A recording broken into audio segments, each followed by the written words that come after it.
नमस्कार दोस्तों आज बात करेंगे यूसीसी जो आजकल सुर्खियों में है यानी यूनिफॉर्म सिविल कोड। वो आजकल क्यों सुर्खियों में है उसके रिगार्डिंग बात करेंगे। इसका महत्व क्या है, ये होता क्या है, ये कौन से प्रोविज़न में मेंशन है। आज मैं ये सारी चीज़ें आपको एक ही वीडियो में बताऊंगा।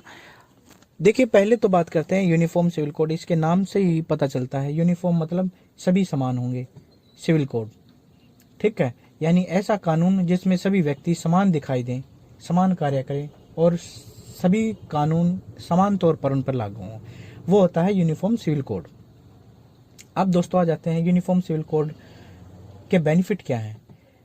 यूनिफॉर्म सिविल कोड के बेनिफिट जो है हमारे संविधान में आर्टिकल 44 में बताया गया है कि सभी धर्मों पर एक ही कानून लागू होगा, यानी इस धरती पर एक ही कानून लागू होगा।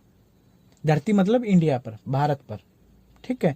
उसमें जो भी आदमी रह रहा है इंडियन टेरिटरी में, उस पर एक कानून लागू होगा।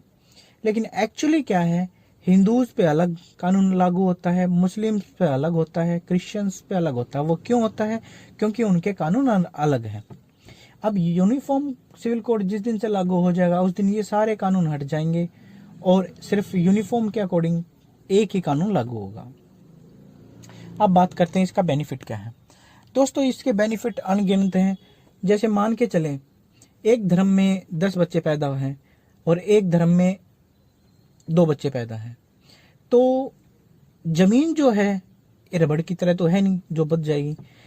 जमीन जो एक ऐसी है जो एक स्थिर है, यानी उसको जितना भी है ना, उसको 1000 आदमी होंगे वो भी इतना यूज करेंगे, अगर एक बंदा होगा वो भी ऐसे ही यूज करेगा। तो जितने आदमियों में जमीन डिवाइड होगी उतना ही उनका लिविंग स्टैंडर्ड कम होगा। अगर आदमी कम होंगे तो उनका लिविंग स्टैंडर्ड हाई होगा। तो दोस्तों, अब मान के चलो 2 बंदे हैं, 2 बंदे पूरी ज़मीन को यानी पूरी टेरिटरी को एक अच्छी तरह एंजॉय कर सकते हैं। अगर मान के चलो वही 140 करोड़ बंदे हैं, वो उसमें कैसे एंजॉय करेंगे? वो एंजॉय नहीं कर सकते। हमारी देश की पॉपुलेशन आज के दिन टॉप रैंक 1 पे है। पहले चाइना थी, अब इंडिया हो गई है। वो क्यों हो गई है? क्योंकि हमारा जो है पॉपुलेशन के ऊपर कंट्रोल नहीं है।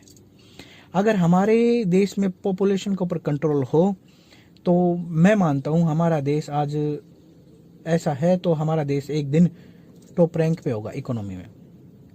अब इसकी जो एम्प्लॉयमेंट है, वो रोजगार है, वो ख़त्म हो चुके होंगे अगर यूनिफॉर्म सिविल कोड नहीं होगा।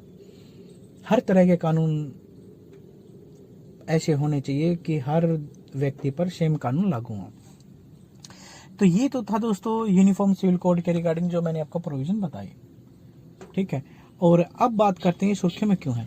क्योंकि आजकल जो है लास्ट के 2-3 दिन पहले यूनिफॉर्म सिविल कोड के रिगार्डिंग जो बिल था वो हमारी पार्लियामेंट लोकसभा में पास हो चुका है। इसके रिगार्डिंग अब जैसे ही ये राज्यसभा में पास होगा फिर प्रेसिडेंट साहब के साइन होंगे और एनफोर्स्ड होगा। तो ये जैसे प्रेसिडेंट साहब के साइन हो जाएंगे ये एक एक्ट बन जाएगा। तो जैसे ये एक्ट बनता है ये लागू हो जाएगा, या तो नोटिफिकेशन के रिगार्डिंग या प्रेसिडेंट साहब जो ठीक समझे उसके अकॉर्डिंग। तो इस वीडियो में आशा करता हूँ यह वीडियो जो आपकी बेसिक नॉलेज के रिगार्डिंग जो है वो आपको समझ आया होगा। अगर मेरी वीडियो आपको पसंद आई है तो प्लीज़ लाइक करें, शेयर करें और मेरे चैनल को सब्सक्राइब करें। जय हिंद, जय Bharat. Like, comment, and subscribe.